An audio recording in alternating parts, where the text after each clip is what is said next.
Now will we see the magic?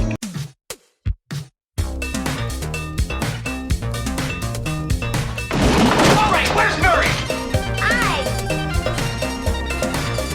Okay, who is it? This is Jesus, kid.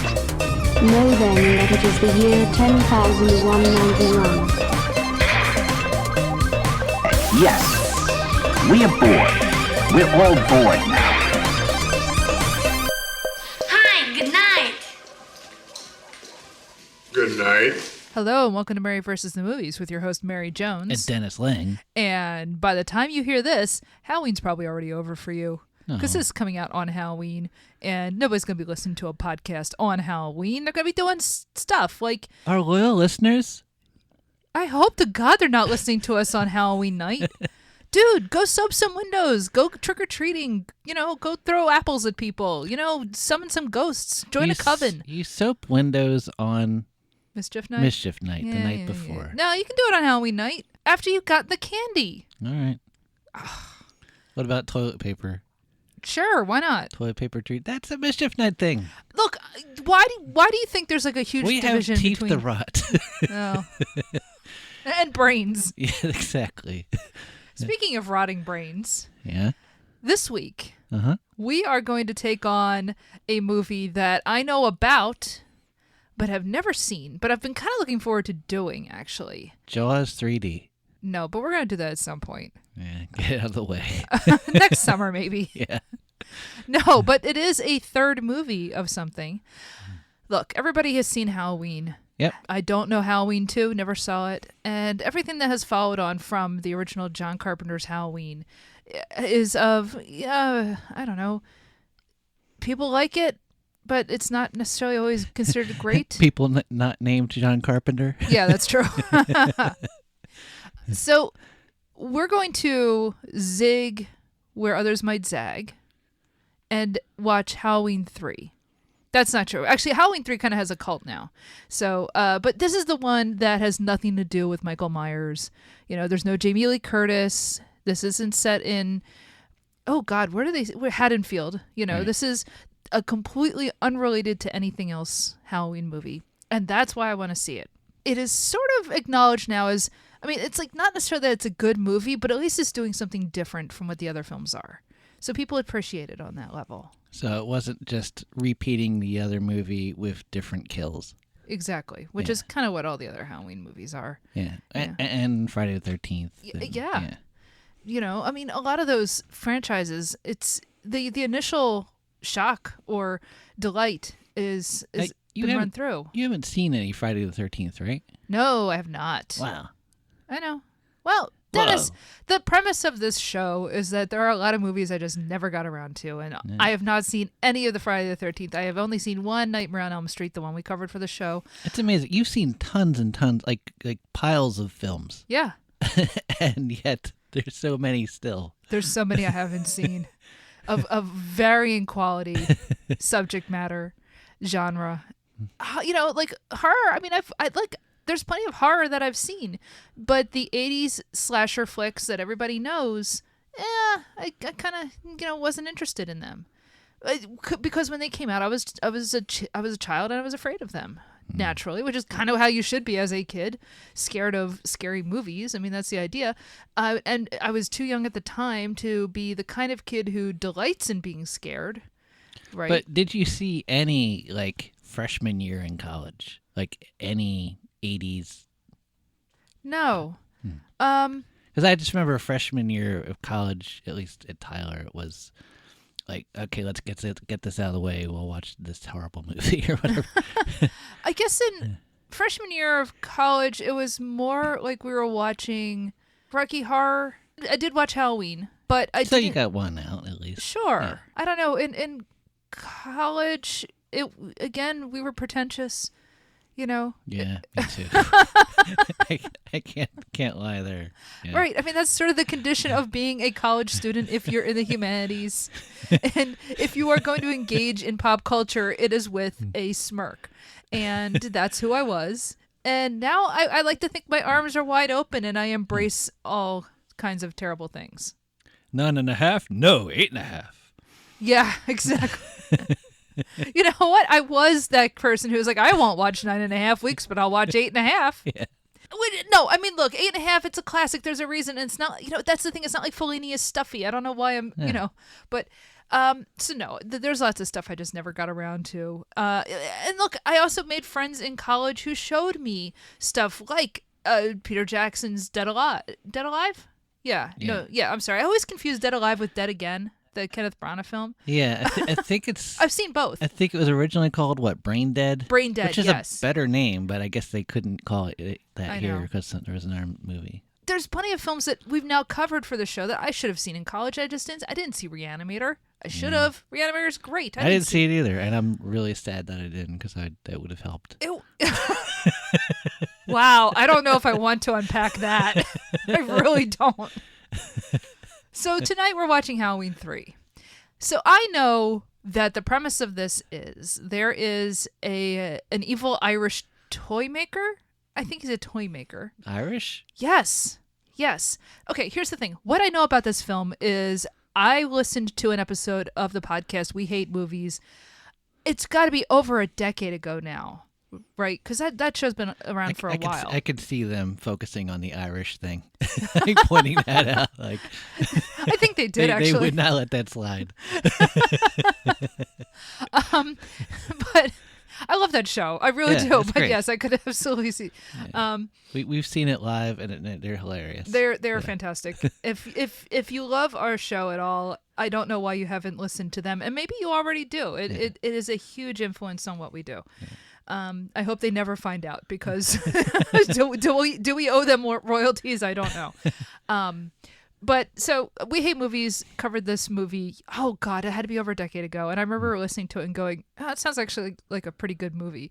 And did they hate it? Did they love it? No. I mean, this was a we love. It's it was not billed as We Love Movies, but it was also kind of like, this is not a terrible thing to sit and watch. It's not necessarily a great film, but they had a good time. Yeah, and that's kind of all I'm looking for.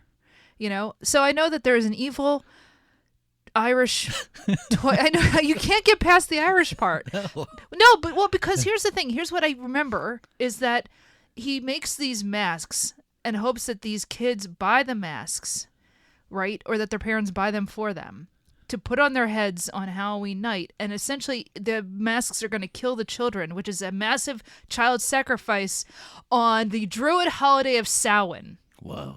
Right? Now, here's the thing.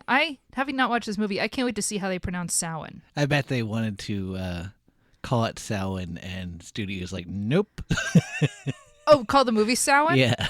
Well, here's the thing. If they had done that, everybody would call the movie Sam Hain. Yeah. Like the band Sam Hain. Exactly, yeah. And I'm not fluent in Irish, but I know enough that it's not pronounced that way. It is Samhain. For those who don't know, Samhain, of course, is the holiday that preceded Halloween in Ireland, and it is the end of the year.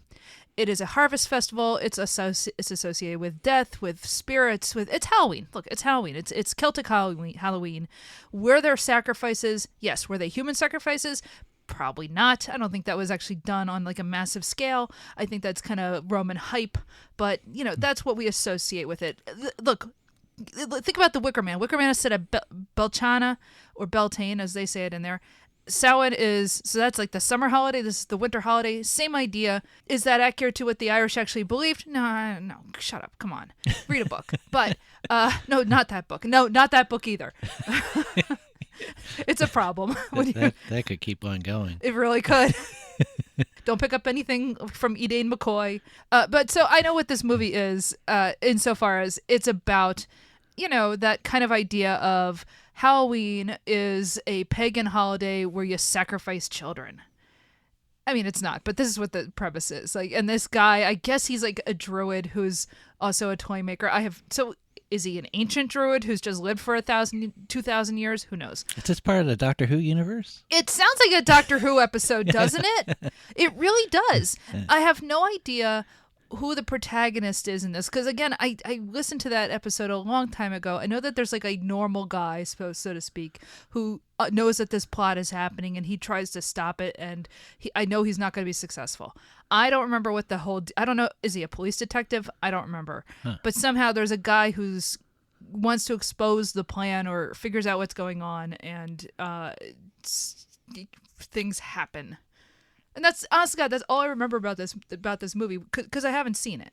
You know, I listened to a podcast on it like 10 years ago. So I saw the very beginning of it. Did you? I was completely riveted. I'm like, oh, this looks like the best movie. When? Oh, years and years ago. Okay. And I'm watching it, and it cuts to commercial, and I switched the channel. I never saw the rest of it. That is so you.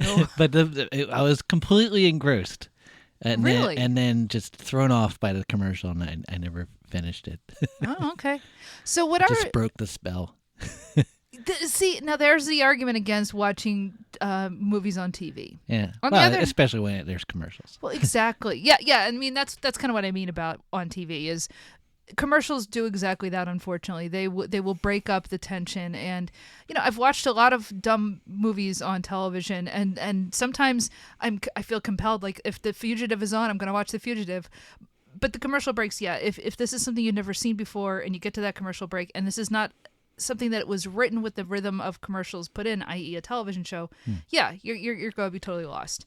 Especially with horror movies, like the first scene really grabs you. You know, like look at The Hunger. Like that first scene is amazing. It's great, yeah. And you know, a lot of them don't live up to the rest of the movie doesn't live up to the first scene. You know? True. I mean, like Scream. You know, that first scene's iconic. Mm-hmm. Yeah. Anyway, I am excited to watch this. I don't know who directed this or wrote it. I don't know if John Carpenter had any input on this at all. I think once he was out, he was out.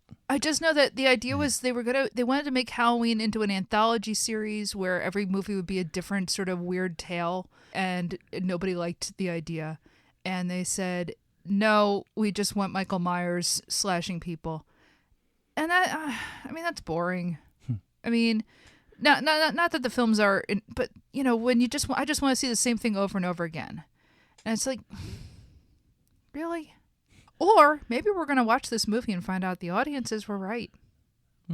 Love triangle? No. Come on. Hey, With what? With what? The guy in the mask? I don't, no. Maybe there's a girl. I don't know. Just because there's a girl doesn't mean there's a love triangle. Yeah. A dog running with some kid's bone in it. Sure, like, yeah. Like kid's leg bone. A dog running with a child's leg bone in its mouth. Yeah. Man, you just went right to grim. I appreciate that. That's good. You're in the right headspace for this.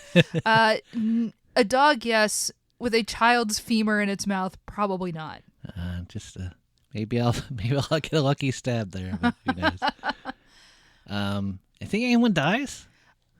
Yes, I do. I do think people You're die. going out on a limb here. You know, You haven't seen it. I feel a little brave saying somebody's going to die, but I don't know. I feel like the stars have aligned. All right, I'll admit from the little bit I saw, someone dies. See, thank you. All right. Maybe that's the only person. I don't know. I doubt it. Okay, there we go. Will there be more than one death? There's going to be more than one death. All right. All right. Should we keep a body count? No, I can't count that high. Yeah. Happy, happy Halloween, Halloween, Halloween. Happy, happy Halloween, Silver Shamrock. Happy, happy Halloween, Halloween, Halloween. Happy, happy Halloween, Silver Shamrock. It's almost time, kids. The clock is ticking. Be in front of your TV sets for the Horror-thon. And remember the big giveaway at 9. You know, in the before we watch section of this, right? Mm-hmm. You ask, I describe like, oh, it's like an evil toy maker, right? Yeah. And you say, this sounds like a Doctor Who episode. Right. Well, honey, the hero of this movie Uh-huh. is a doctor Who? who is like a raging alcoholic and is sort of the model of divorced dad in the 1980s. You know, he's a real sleazebag. And You just know, like, without even looking at the record cabinet, Steely Dan all the way. Nothing but yes. Steely Dan. when he's feeling really rowdy, he puts on the Eagles. Oh, those kids, they would have been hip now. If No. If their heads didn't turn into bugs. Okay, so the movie starts with a guy who is running through a junkyard, and he's being chased by a couple guys that look like Donald Trump's sons. Okay, so I'd seen this before, And like I said, I was completely engrossed. And he gets behind a car. I think Don Jr. gets him and is trying to like strangle him. Yeah. In like a coke fueled haze because it's Don Jr. Yeah. We know. You're not fooling anyone. He pulls like the blocks from a car and a car slowly rolls and crushes him, I guess. Crushes Don Jr., Yes. who is strangling the guy. My memory of that is completely different. Really? For some reason, my memory of it was that the protagonist, or what I thought was the protagonist, somehow got caught between the cars. And I was horrified at the idea that a car could slowly crush you like that. A car could actually slowly crush you if you weren't careful. I know, but like... The guy who played Chekhov in the Star Trek reboot movies? Yeah? Crushed. True. It did not look like a slope, for one thing. It looked like Yeah. a pretty slow-moving car. And he just... This is the thing about Halloween 3 that disturbed you. For some reason, when I was a kid and I saw it, I was just horrified at the idea of getting killed by a slow-moving car. And I was like, ah! And then I guess I stayed and watched till the hospital scene where the guy comes and plucks out his vile jellies. Uh-huh. And I guess crushes his head somehow. For some reason, that didn't register with me. And I totally would not like that to happen to me. But for some reason, that did not get me. Yeah. But then I did remember him going out into the car and like putting gasoline on himself and lighting himself on fire. Is that where you turned off the film? This is where a commercial came on. Uh-huh. And I lost interest. Like, it was too long a commercial. How short is your attention span? What did you say? They assault him, and he is able to get a hold of a guy who works at a junkyard, and the guy, gets him to the hospital and stuff. Dr. Dan Chalice is the guy on call. He starts investigating it. Meanwhile, he's also bought his kids, these silver shamrock masks, which are everyone on television. And he's like, okay, I'm being a good dad by buying these Halloween masks. And then it turns out the Halloween masks are all bad. Connell Cochran is running this company. All the kids are going to buy his special masks, and that's going to be part of their Halloween costumes. On Halloween night, they're going to put the masks on, and then basically the masks are going to kill them, and bugs and snakes are going to come out of their heads. Yeah. Which is what the Irish want. Yeah, that's all we want. We want to kill all your children. We want to kill them.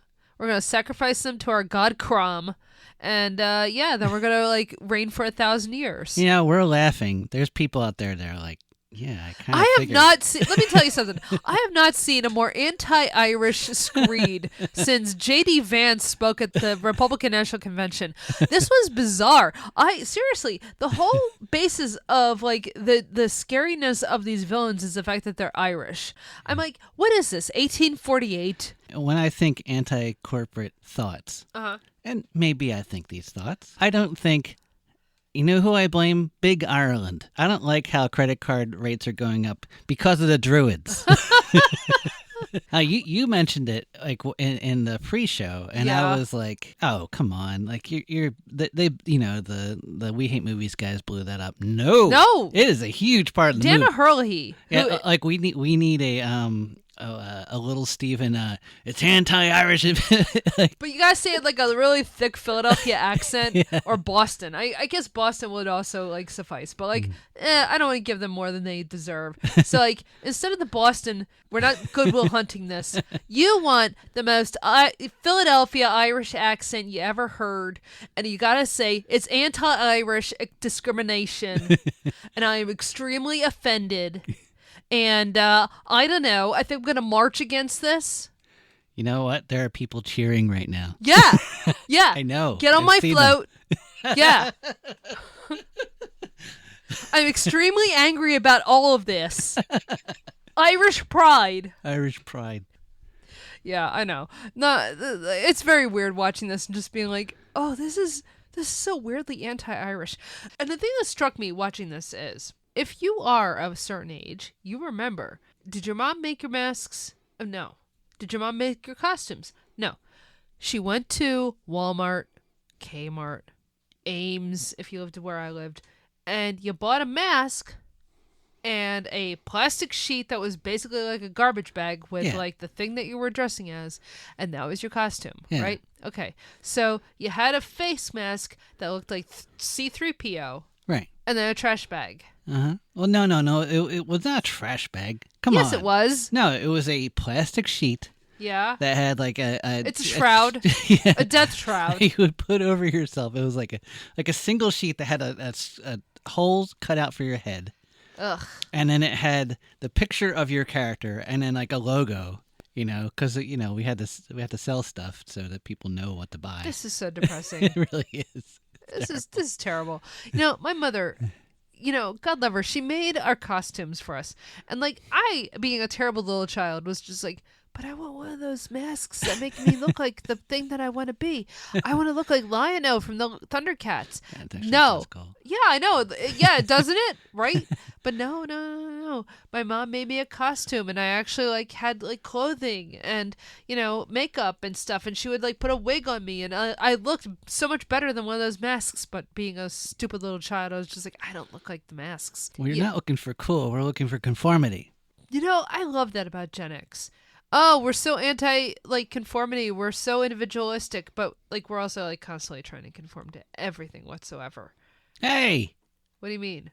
I just felt like saying hey. Okay, so the masks are a pumpkin, a skull, and a witch. Now, these are pretty cool masks because they went all the way around the head. It's not like a terrible like string that goes against your ear and your ear hurts by the end of the night. These are pretty good, and maybe it's worth dying over. Yeah. You're going to get a lot of candy for these good masks, as long as you eat them before 9 p.m. The whole idea is, so you got these silver shamrock masks, and they keep promoting, like, get the masks, and it's X number of days till Halloween, and on Halloween night at 9 p.m., we're going to have this special drawing, and you're going to get a special prize if you have a mask. Liberals and their handouts. And the thing is, they never say what the prize is going to be, just that there's going to be a prize. Look, free stuff is worth it. I don't care what it is. If it's my face turning into bugs, fine. I've never been steered wrong by free stuff. Exactly. We're all going to die. We're all going to die. Actually, to be honest, like the economics of this movie doesn't make any sense whatsoever. The other thing that struck me is this is all built around a mask. Yeah. Right? And the idea that like you put the mask on and it kills the children. And I don't think it actually is necessarily relevant, but I was thinking about the fact that Michael Myers is, of course, a guy wearing a mask. Right. I don't know if that has... that probably doesn't mean anything whatsoever. I'm sure that I'm putting more thought into it than they did, but I don't know. It just seemed like kind of like, oh, that's kind of interesting. It's all about masks. Yeah. It's Carl Jung. Oh, yeah, this is definitely like heavily influenced by the works of Carl Jung. Yeah. Halloween. We all wear masks, and we all turn into bugs. I mean, this is, Kafka, I suppose. Yeah. Yeah, I'm not big on the bugs part of this, man. No. Like, if you're going to kill me, just kill me, but don't make bugs and snakes crawl out of my head. Right. Like, just let me die. I don't want to turn into that. That's I said, it's not a fear of mine, though. I don't think it's going to happen to me. Well, I mean, eventually the bugs do kind of come for us in the end. Like Final Destination, like those things. Like, yeah, I'm going to get hit by a truck or something or whatever, or a log coming off of a truck. Okay, so you find Final Destination a much more realistic film than this. Okay, actually, I'll be honest, that's not wrong. It plays on fears better than this does. What, you're not afraid of like television killing you? No. Have you watched television? Television's my friend. What are you talking about? Why are you talking about my friend this way? Like, look, I love him too. Yeah. But he's very bad for you. I know. He's a little rough around the edges. He cares about me, though. He wants me to be happy. Happy and spending money. This guy escaped from the factory, and it turns out that he runs like a toy store in some town in Northern California, and he somehow stumbled upon the fact that the masks this year are going to kill a bunch of children, and he has to get the word out, and he is incapacitated before he can do that.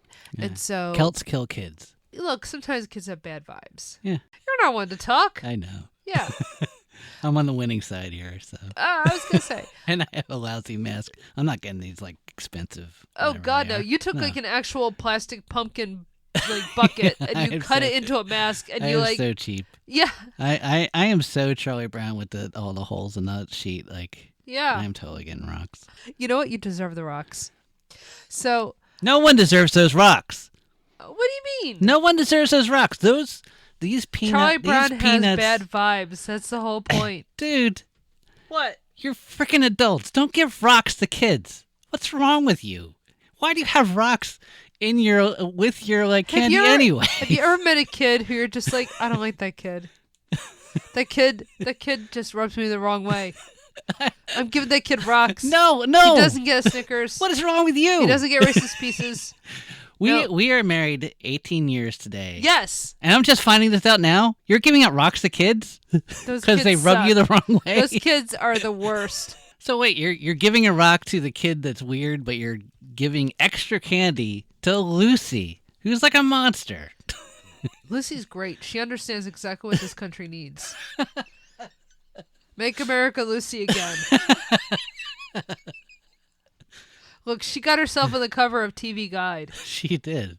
So you've got this guy who's a doctor, right? And he discovers that people are being killed. He's got this mustache, and he looks like he'd be a doctor in like a soap opera that's not that popular. You know, like the fifth most popular soap opera in its time slot. Like, he's not a Spalding or anything. It'd be like Love Hospital or something, or I don't know.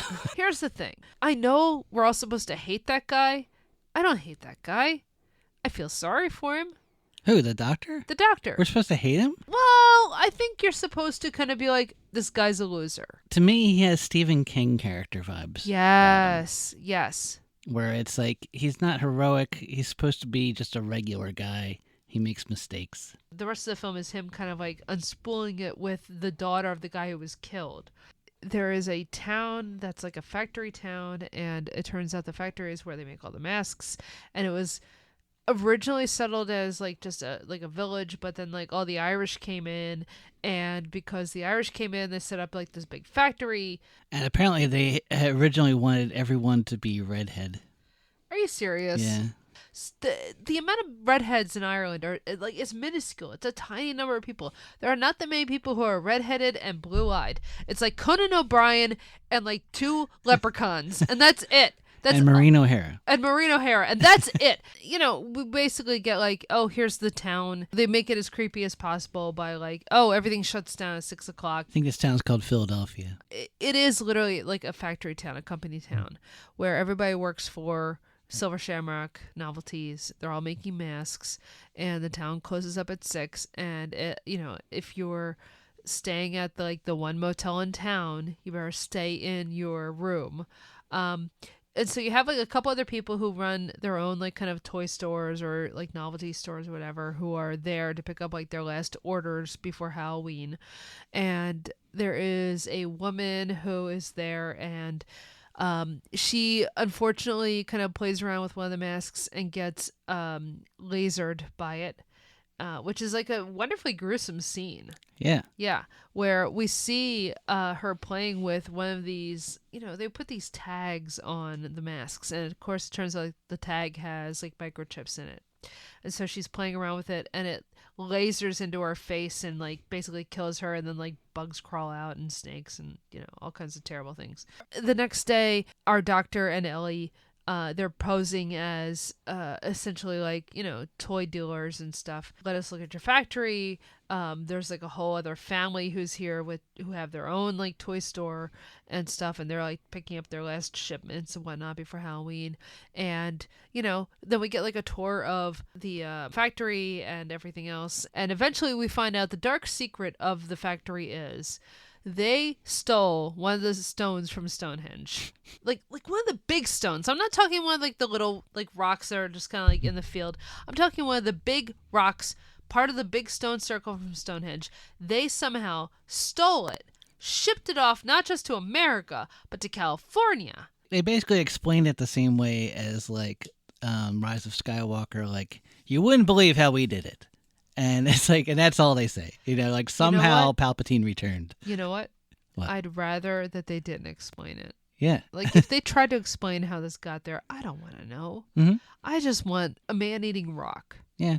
In all of these masks that have been going out, they've been putting a tiny chip of Stonehenge into that microchip, whatever, that is going on to the mask. You know, we said that there was like another family who was there to like fulfill their order, and so they have their kid with them. The kid wants to try on the mask. Let's have him try on the mask. And they do like an experiment in a little room. They play the Halloween promo that has been like playing through the entire film. The mask melts his head and causes a bunch of bugs and snakes to come out. Yeah. The film explains this as, well, the Irish have been doing this for like 5,000 years. Mm-hmm. The planets have aligned. We Yeah. have to do it again. They don't want to, but they have to because of the planets. Uh-huh. How do you feel about this death? Them turning into snakes and things. It's weirdly understated, right? Yeah. Yeah. Like, you would expect it to be a bit more flashy. So I'd seen the first, 15 minutes of it. And so it's festered in my head ever since. And in those 15 minutes, you see like that little green, like the disc on the back. Yeah. In my head, I thought that turned into a drill and drilled into your brain. That would be so much better. I know. It's like seeing these deaths the first time, and it was the first time with you. I was like, oh, that's not really, I don't know. Like when she first got hit and like bugs come out, it was gross and it was a good effect, but at the same time, I'm like, this is not something I'm scared of. Like, No. I don't think this is going to happen to me at some point. Like most horror things, like they're things that we're kind of naturally scared of, like, like getting cut by a knife or, sawed in half by a chainsaw. But like, this is not something that's a deep fear of mine. You're not deeply afraid of the Irish? I guess I should be. So when he gets into like the control room, okay, you've got this giant piece of Stonehenge, which they have somehow stolen. And I mean, again, I do like that they never tell you how that happened. That's good. I think it's good not to explain things. But yeah, he basically just kills, like, turns the machine back on them, right? Yeah. So that he rigs up the CTR, the in-house television to just play the jingles at them and throws a bunch of those medallions. So of course it's not actually the physical mask. It's not latex that's killing the kids. It's like the microchips inside these medallions. I think the code is 666, by the way. Are you serious? Yeah. Oh I was God. reading somewhere that That's so. Oh, that's lazy. Yeah. Well, that's what the Irish are into, so. are they? Yeah. At the end of this movie, when he goes into the service station and like the film kind of comes full circle, Yeah. and He's the nut now. he is. I do like when films do that. I like when they come full circle, Yeah. and you kind of, it becomes this recursive thing. All the great films do that, like Inside Llewyn Davis, and Halloween 3, one of the great films of modern cinema.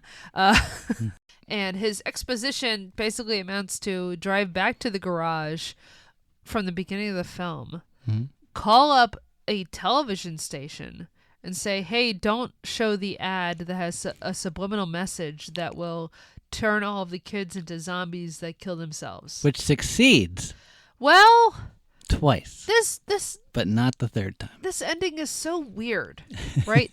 And because I'm like, that's literally what happens. Like, yeah, obviously other stuff happens, and like, it turns out Ellie is also like a bot, like the rest of them, or she's Well, been turned so into a robot. We didn't explain the robots. It turns Yeah. out the Don Juniors are all robots. Yeah, And yeah, fine. who cares? Yeah. Like that. It's such a like.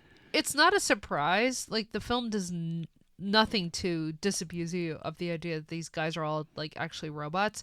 This is just like kind of sci-fi junk food, right? Yeah. Halfway through the film, and she's taking capture when they get to the factory and they turn her into a robot. I assume like her real body is like disposed of or whatever, and so the rest of the film is she's a robot, and it doesn't really manifest until the end of the film when she turns on him and tries to attack him as he's going to go off and like expose what's actually happening.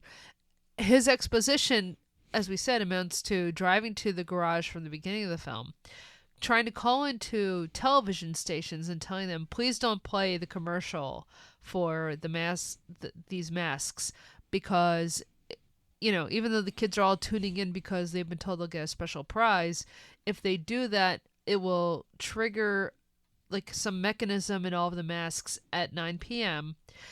that will kill all of them, and like just make them, suddenly have like. First, he calls his ex-wife to tell them to take off the mask, and she thinks that he's just jealous. Yeah. That they got these cool masks instead of the lousy mask he bought. And then he's like able to call like a television station, and I don't know who he is talking to convince these people, hey, don't show this commercial, because here's the thing.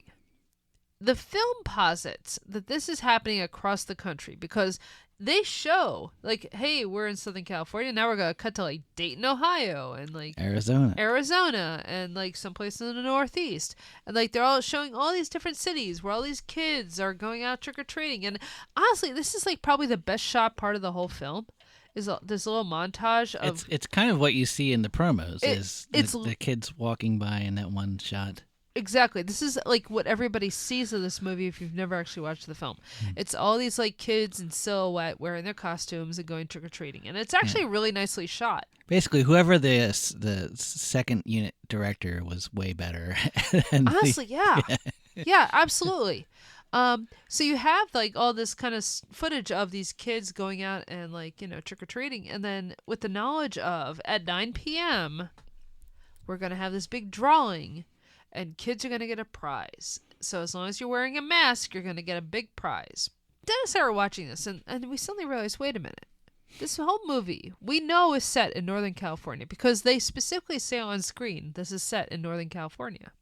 9 p.m. in Northern California is like midnight on the East Coast. Are they only killing like kids in the United States? Are they only killing kids like in California? Like the time zone thing is really weird, right? Like is this a worldwide phenomenon or is this only an American phenomenon? Like the whole thing is like where are all these dead kids going to be? But it's a good thing he got into John TV to turn off all of TV. I know. So at the end of the movie when he's like on the phone talking to we don't know who, and he's somehow able to get all of the different TV stations except for one. It was Ted Turner. Yeah, exactly. I'm just saying, like, who is he? Who exactly is he talking to? Not only, like, I mean, is he calling the government? I don't understand who's turning this off. He called Elon. Oh, God.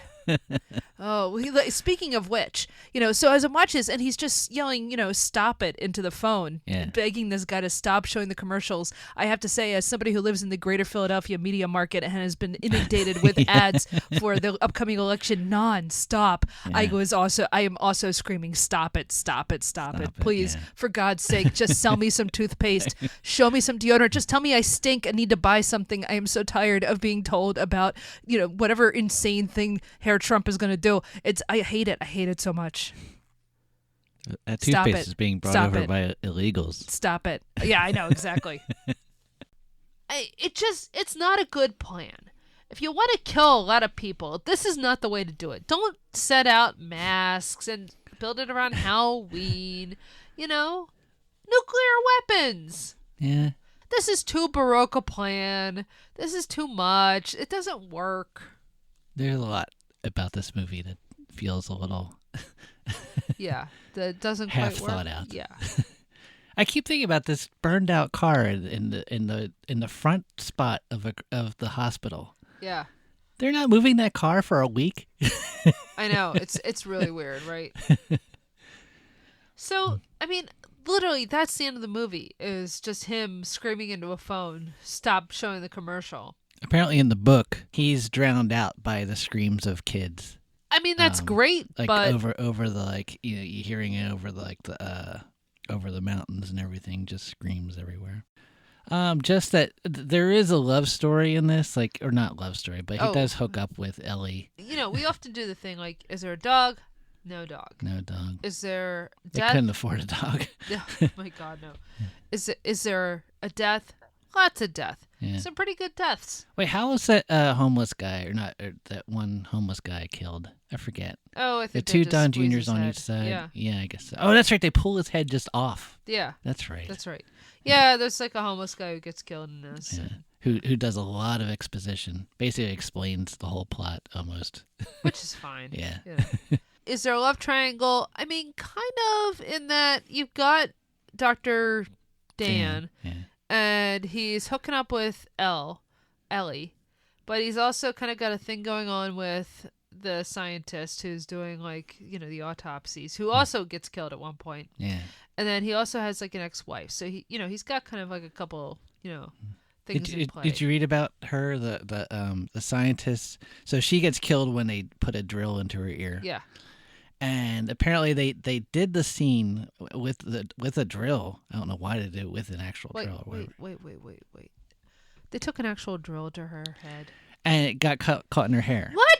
Like a stunt person did it, and it got caught in her hair. I don't care if it's a stunt person. That's a person. So they stopped, and then the director did it. The director is the one that kills her. He takes responsibility, I guess. And yeah. And the thing is, you don't actually see a drill going to the ear. I'm sure like the initial scene was a drill going into an ear, but I was wrong about a lot of things, by the way. What? Well, I had said like John Carpenter had nothing to do with the sequels. And no, he did the second one, and he wrote this one. Yeah, or at least started partially to wrote write it. it. Yeah. It was definitely his blessing.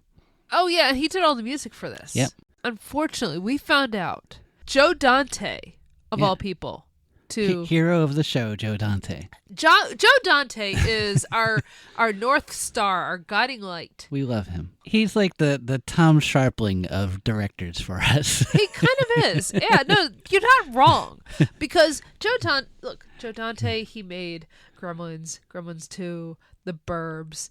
We did Matinee for the show. He just has a sensibility that makes a lot of sense to me. And I mean, maybe it makes sense to me because I was inculcated as a child. But he was also involved with Rock and Roll High School. Rock and Roll High School. Yeah. Yes. And I feel like there's some other stuff that we've done that had was kind of glancing off the side of adjacent. Yes. The idea was originally he was going to do this. The first Halloween was a huge hit. Everybody just wanted another Halloween movie. And he's like, I don't want to just keep doing the same thing over and over again because, why would you? And so he kind of wanted Joe Dante to come in and just make another Halloween movie. And I guess Dante started to and just was like, yeah, I have this other offer to do part of the Twilight Zone movie. I have, I'm working on Gremlins. I'm working on all this other stuff. And he's just but let's face it, Twilight Zone... Steven Spielberg is producing it. Right. This is a big deal for him. And also, it's not just Steven Spielberg is producing it. John Landis. Well, we'll get to, someday we'll do... We will do it. Yeah. But also, George Miller. Yeah. Is doing a segment on it.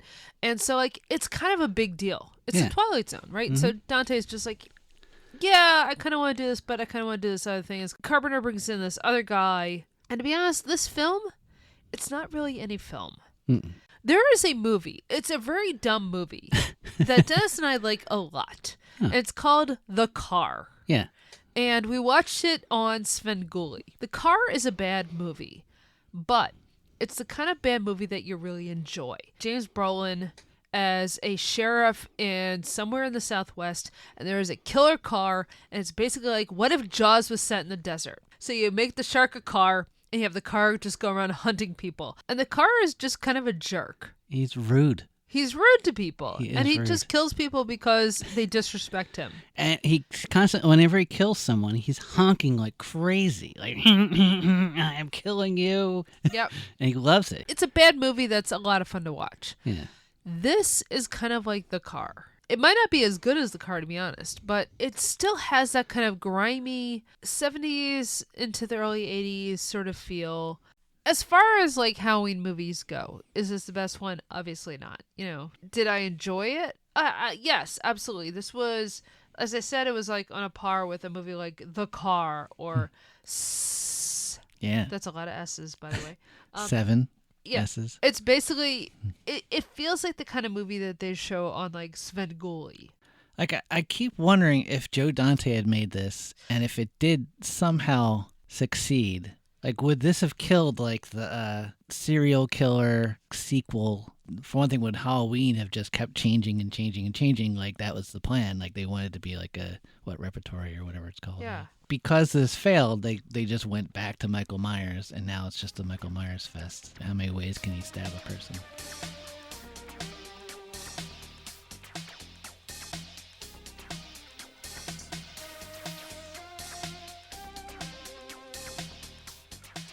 So that was Halloween 3's Season of the Witch, which, by the way, featured no witches. I just want to point that out. A man witch. I saw something. I think it was on IMDb. It said a male witch would be called a warlock. Whatever. Oh, come on. First of all, no, but whatever. Starring Tom Atkins, Stacy Nelkin. Was she Ellie? Yes. She was good. I liked her. Yeah. No, she was fine. Yeah. Dana Hurley, Michael Curie, and like mostly just like, I don't know, character actors for the most part. Written and directed by Tommy Lee Wallace, with I guess original input from like John Carpenter and Joe Dante, but John Carpenter actually did the music for this. Yeah. Anyway, you can follow us on social media. We are Mary vs. Movies on all of your major platforms: Twitter /X, Mastodon, Blue Sky, Threads, TikTok. What else? YouTube. Yeah, we're on YouTube now. Pretty much anywhere that you can find social media, we are on there. We are on all of your major platforms. Apple Podcasts, where you can rate and review the show. Spotify. Again, YouTube. We're on there now. And we have a Patreon, patreon.com/MaryVSMovies, where we talk about Arthurian films. And our latest film, the one that's coming out at the end of the month, in fact, probably the same day that this comes out, is Army of Darkness. Believe it or not, that is an Arthurian movie. He goes back and helps Arthur and Merlin fight the Deadites. It honestly is. It legitimately is an Arthurian I film. thought you were reaching, but no, you were not. No, it turns out this is totally... Sam Raimi made a King Arthur movie.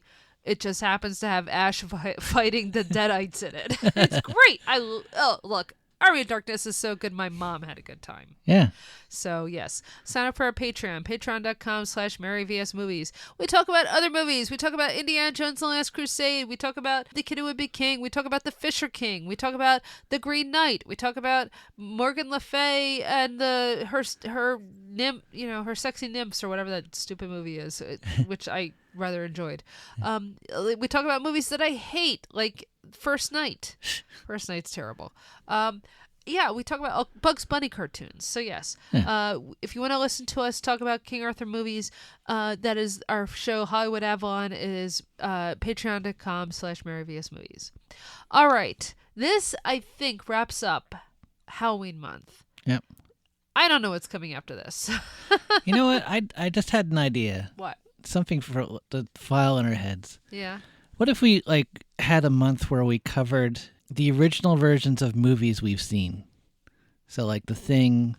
I feel like there's another movie that had like some 30s movie or something. Stuff that was like remade in the 80s? Yeah. That's an interesting idea. We'll have to, you know what? Just something to think about. Yeah. Do some research. Yeah. That would be kind of a cool idea if you could find like the original versions of stuff that we've watched that were somehow remakes. Yeah. You brought up The Thing. I'm sure there are other ones. Yeah. Yeah, I like that idea. So we don't know what we're watching next week. So I don't know what's happening next week. Mostly that comes down to the fact that A, Halloween is over. B, we're gonna go on a short hiatus soon because we're going on a vacation, and I don't know like how much stuff I have in the queue to put out there. So, yeah. So you don't want to promise anything. I don't want to promise. We don't know anything. what's going to happen. I don't know what's going to happen. Okay. So yeah, that's right. I'm not promising anything, but I know the Patreon will still come out on time. Yeah. So, other than that, until next time. That's a dumb question, Miss Grimbridge.